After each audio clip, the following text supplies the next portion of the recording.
All right, so it is great to be together and starting this second.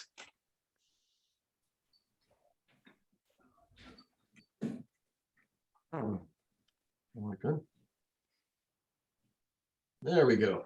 Starting the second season of The Chosen. So we wound up with this last week, and we're going to begin now with episode 1.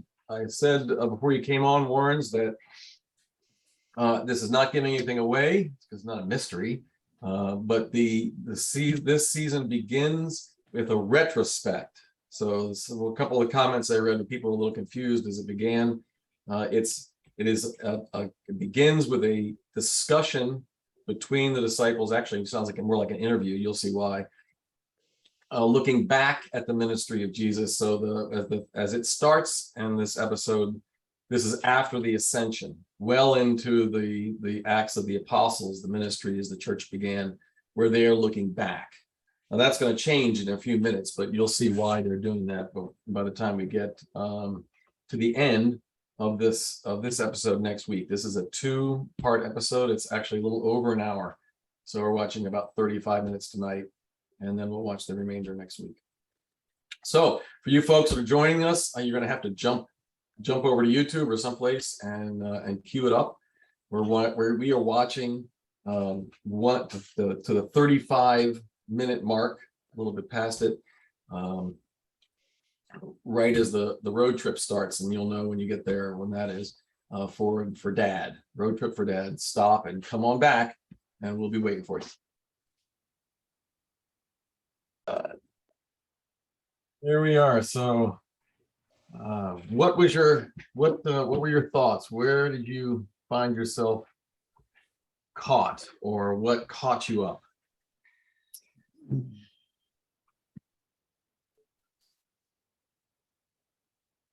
I watched that pretty carefully, and I missed the dad's whole hang-up. I kind of did too. Oh, well, there are actually a couple of them. One, what a scandal it is for women to be traveling unmarried with men, and for her to travel with Thomas as a business partner going to a wedding is probably right on the edge, but it's doable because it was it's a business arrangement, and she's the actual owner of the vineyard and representation, and Thomas is the foreman. But traveling outside of Israel into Samaria, wherever they're going to go, with a group of men would have been huge, and a very unusual thing for her to do, and for the Father to approve of. And whose wedding did Jesus just, I mean, I know it was in Cana where he changed the water to wine, but who was being married there? They were friends of Mary's. Oh, okay. Yeah. So during that segment, she arrived before Jesus did, and she was helping the lady put up the canopy, and they were having, the chatty up. And so they obviously had known each other for years and years. So yeah, the Father. So now the other side of it. So the one side of it is that, he's saying we wouldn't be having this conversation at all if I didn't owe you. So he feels indebted to Jesus to allow his daughter to go, and the only reason why he's breaking this rule, this decorum rule, is because of the debt, his perceived debt. That makes sense. I thought she was the one that had been married. Okay, that makes sense. And the other side of it is that, from what he said, he's the example in this segment for us of the stiff-necked Jews, of the Jews who hardened their heart, because he's not only is he not receiving the witness of his daughter, of Thomas, and the other people that there was a miracle, but he's also prejudged Jesus as a man from Nazareth. Remember, does anything good come out of Nazareth? Prejudged Jesus as a lowlife, sham artist, flim-flam man.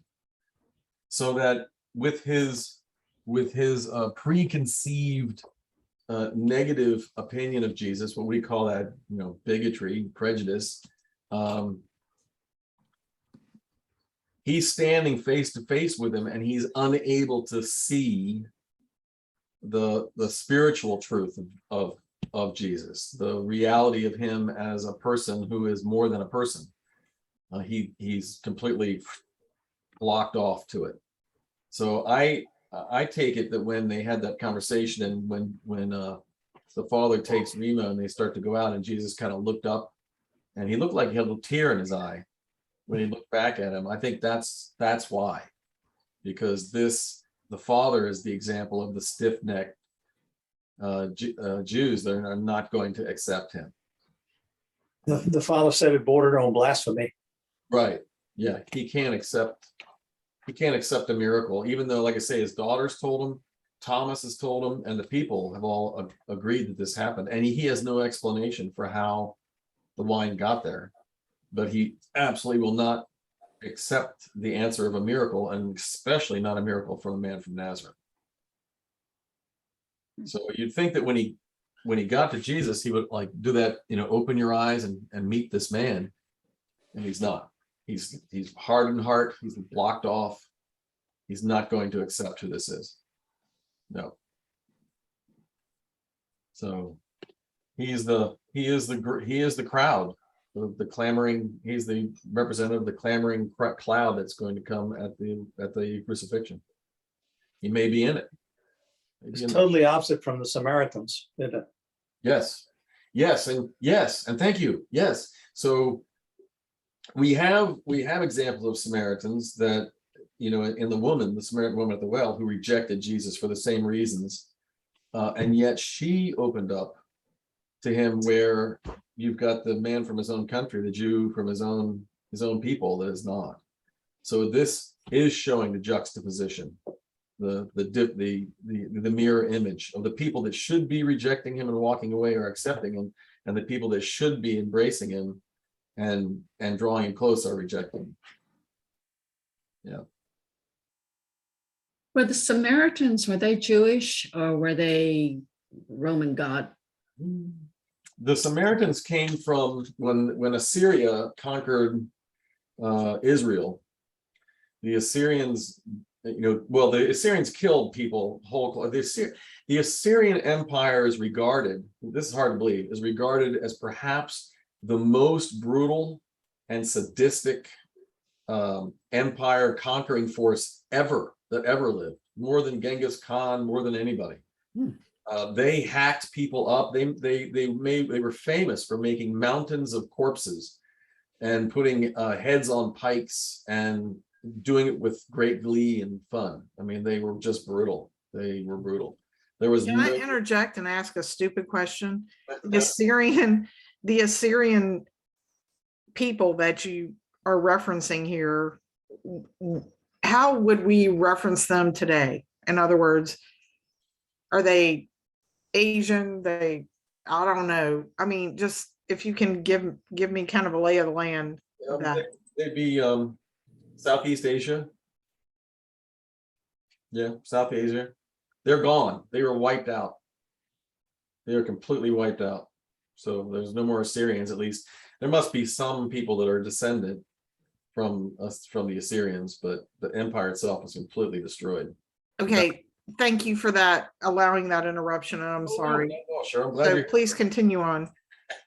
So the Assyrians wiped out so much of the population of Israel. Well, the other thing that they would do is they would bring their own slaves with them whenever they came from other places, and when they left, they would just leave people behind them, like scattered people. So the Jews that lived in north central Israel,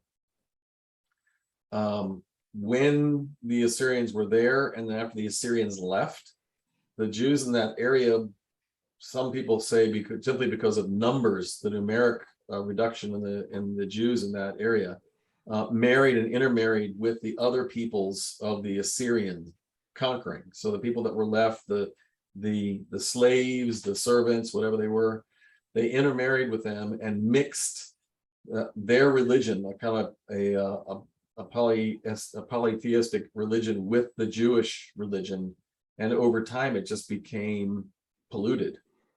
So the Samaritans only accept the first 5 books of the Bible, and they're different.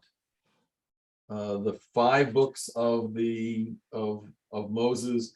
At least today, they believe that there were some additional content to those books. Nothing, major. They didn't redact the entire Pentateuch, but there are other parts of it that were a little bit different.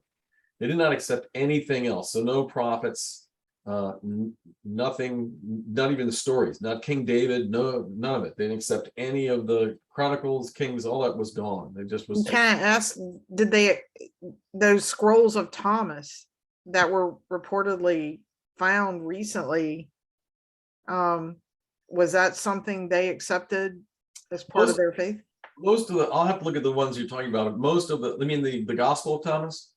Yeah, and I haven't seen it either, so I really can't speak to what it contains, but I just know that it recently was found, and I'm not sure what relevance it has to the church at large. Not really any. Most or all of the extant Gospels, like the Gospel of Mary, Gospel of Thomas, there's a Gospel of Judas. They're all time-stamped to anywhere between 500 and 1300 AD. So they're all forgeries. They're all way after the fact. They're not. There are synonyms. There are synonymical books. So there's a book called The Writings of Dionysius, and Dionysius was the man that Paul converted in the temple in Greece. And so around, I think it was 800, maybe 800, they found the writings of Dionysius, and they're just like blow you away. They are phenomenal writings that talked about mystic theology. Well, what they found out later on, that it wasn't Dionysius that wrote those. It couldn't possibly have been him. His language was all wrong. He was using terminology that existed, it wasn't even around for another 300 or 400 years. So they placed those writings at about 500. So today it's called the writings of pseudo Dionysius. It's not the Areopagite. He's not. It's a pseudonym. And so these books that you're talking about, Thomas and Mary and Judas and the others, they're all pseudonymical. They weren't actually written by any of those people. There are somebody writing much later and then taking the name of that person to give it gravitas. Thank you. And because of that, most of those books have grievous errors in conflict, and not only with the Gospels, but with the Christian Orthodox theological understanding of who God is. There's some really crazy stuff in those books. So they're interesting reading, but if you're going to memorize something, just go ahead and memorize the Gospel instead. You'd be much better off. Yeah. So, so the Samaritans are those people that are left over. They believe that there's been a long conflict between the Samaritans and the Jews. They hate each other. They have been at war physically against each other, and they've also been at war because they have both supported somebody who's been against the other. The Jews broke in and destroyed the temple, the Samaritan temple, and a little while later, the Samaritans broke into the Jewish temple, and they couldn't destroy it. It's way too big. It was big. But what they did was they brought a whole bunch of body parts with them, and they spread body parts all over the temple, like arms and feet and legs and things like this, which completely defiled the temple and made it impossible for the Jews to worship in it for months. It had to be cleansed. It had to be burned out. It met all of the purity laws, the same purity laws that father is worried about. The father's not just worried about anything, happening with his daughter. Just having her with the men breaks purity laws. It's just traveling with them. So the Samaritans knew this. They both, and some say the Samaritan purity laws are even more stringent than Jewish purity laws. That's why they broke in the temple. They knew if they spread these body parts all over the place, that the Jews would be basically locked out of the temple for months at a time, which they were. So they hate each other. to have Jesus there doing what he's doing is just phenomenal. Just phenomenal. It defies everything. It also shows, people that are wounded and hurt and angry, if they allow themselves to just a little bit of humanity, don't want to be that way. I think I may have shared you when I was in Belfast. I met an old guy on the road, asking him where I could find a pub with Irish music, because they sent me to a pub where they're singing James Taylor songs. Like, and he went. I had beer, a pint with him, and he was a great guy. And I asked him, I said, if you don't mind me telling you, you're not too old. You're part of the whole IRA thing. And he said, oh, yeah, I grew up in the middle of it. Been in my whole life, born into it. And I said, okay, so now it's over. Are you worried that it'll ever start back up again? Because these things do. They're hard to kill. And he said, absolutely not. No, it will never go back. He said, while we were in it, we were in it. But now that we're out of it, we never want to go back there again. Believe me, we will not go back there again. Living in fear and hatred all the time. We won't go back. So the Samaritans, you might think that when they find the Messiah, Jew or not Jew, they don't want this conflict. They want to get out of this life, this revolving door of hatred and aggression. I think everybody wants to get rid of that. Over time, we may carry it around as a badge for some time, even family problems, anger and frustration between in-laws and all kinds of stuff. But after a while, you just don't want it anymore. They'll do anything, just let it go. The tragic part of it is that when one person gets to that point before the other, and then they try to let it go and the other person won't let them. And it's like, such a terrible thing. So we're seeing this in this interaction between the Samaritans and Jesus. And I think that's part of what they're trying to show us in this segment, that it's really up to the individual.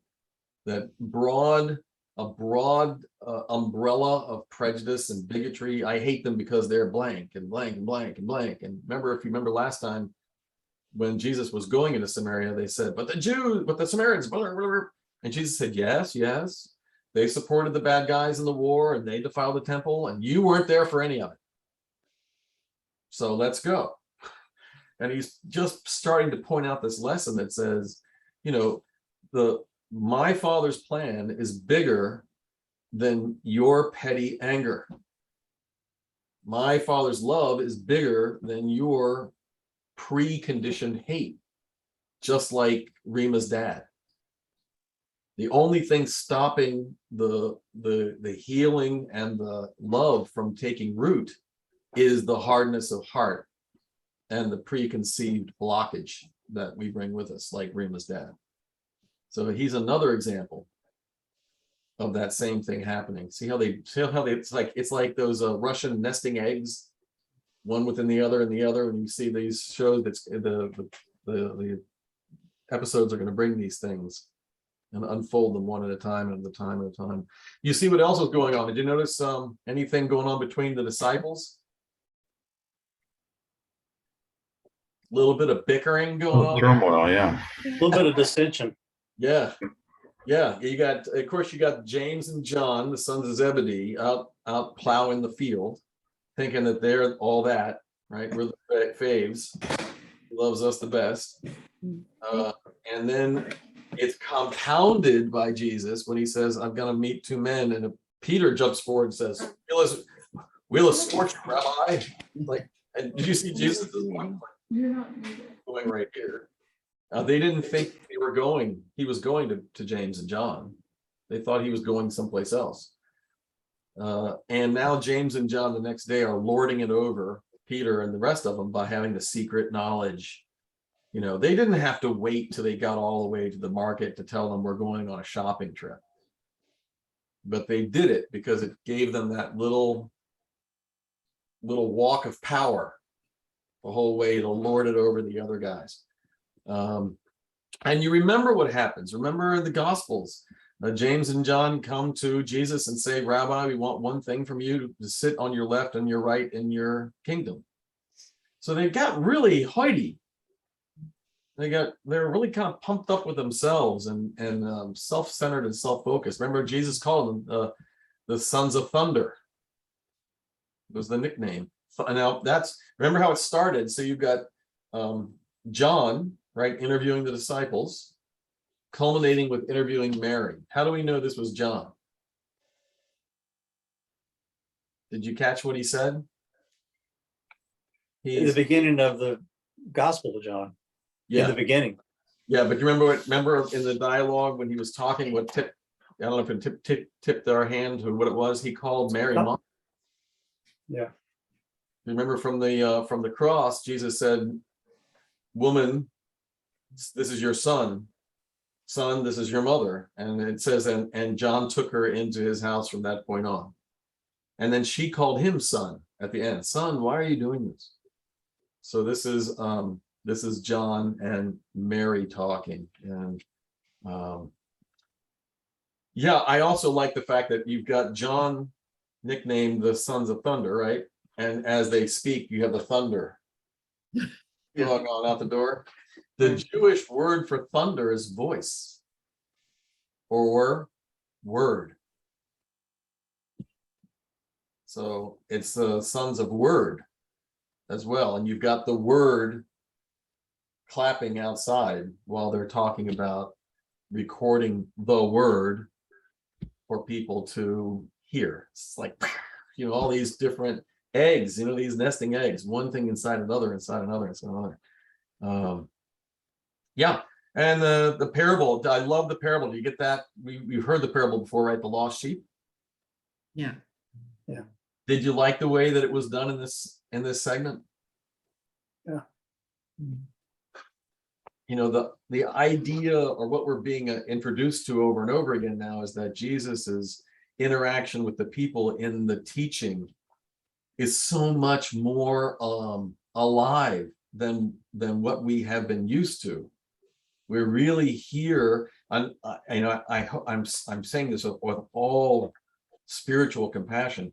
We as deep as our relationship with Jesus may be, we still hear the words of the gospel portrayed really one-dimensionally. It's just Jesus speaking, saying a lot of great stuff. I'm not going to take anything away. But what they're trying to show us in this portrayal is that Jesus himself would have been interacting with the people, helping them asking them to help him tell the story. Have we got a shepherd here? What do you do when you lose a sheep? He involves the people to share their own life, because by the sharing of their own life, they can receive this lesson, this truth, because the truth is already started in them. They just haven't seen it this way before. They haven't connected these two things. So for the shepherd, for the people to hear the shepherd, they all celebrated with him. I danced a little jig. Everybody laughed. Ha ha ha. Oh, those wacky shepherds, they got their sheep back. And then Jesus takes that moment where they realize this is a truth. This is a real truth in their life and his life. It's a real truth in the life of the people as they receive their lamb. If they're eating or their wool, this is coming from the man who's looking for the one sheep, and will always look for the one sheep. This is a live, flowing, living story that's taking place. And then Jesus takes this one story and says, now you understand. This is exactly how my Father sees you. This is the shepherd seeking after the one lost forever and always, and will always be this way. Will never change. And you can think that people in the crowd are thinking, I've never thought of God this way. I never thought of God as a shepherd who is looking out for me when I've gone astray. And I actually had some consternation about that.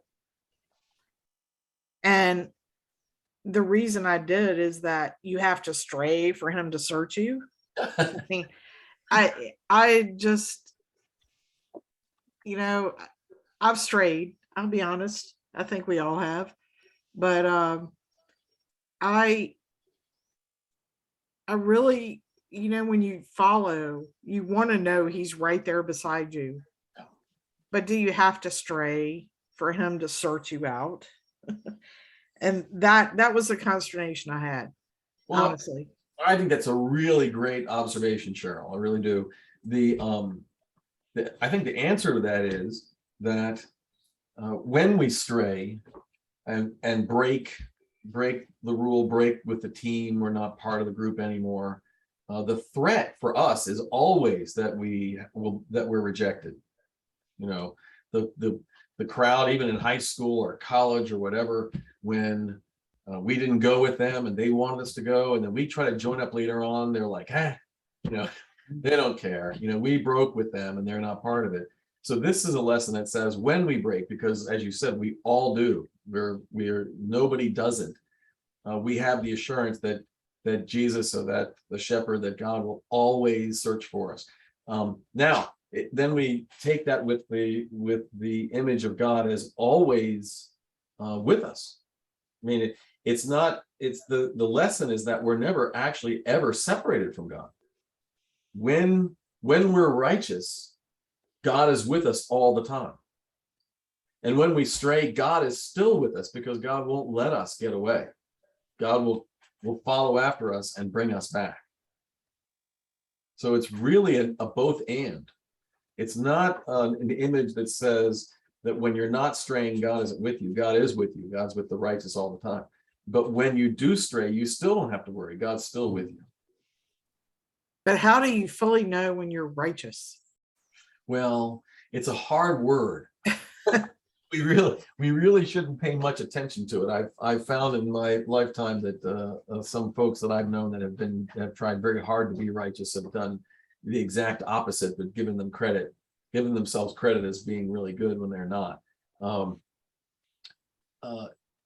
I would say the best definition, and this isn't a definition at all, of being righteous is to just do the very best we can to follow the love of God in Jesus Christ, to follow, to be true in our prayers, in our faith, in our study, in our community, gathering in the Lord, working through our, so we work out our own salvation.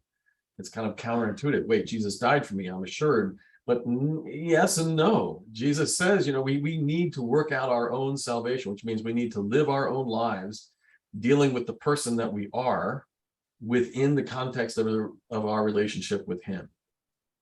Yeah, and what gifts we have to offer that he has given us. Yes, and how we Thank you, Father Bill. Yes. Yes. So it's I would say, the best idea, it's like I'm just striving to live a godly life, and I'm constantly failing, and I'm recognizing my failure and my brokenness, and I'm getting right back up because someone's helping me, and going again and again and again. Yep, that's me for sure. That's why I brought it up. That's 100%. That's living. That's faithful living. Trying and falling and being lifted up and trying again. So this is going to be a great ending to this episode next week. Wait, next week, Jenny? When do we leave? Sorry, we are leaving Sunday. We are camping with William until Thursday. So for online programs.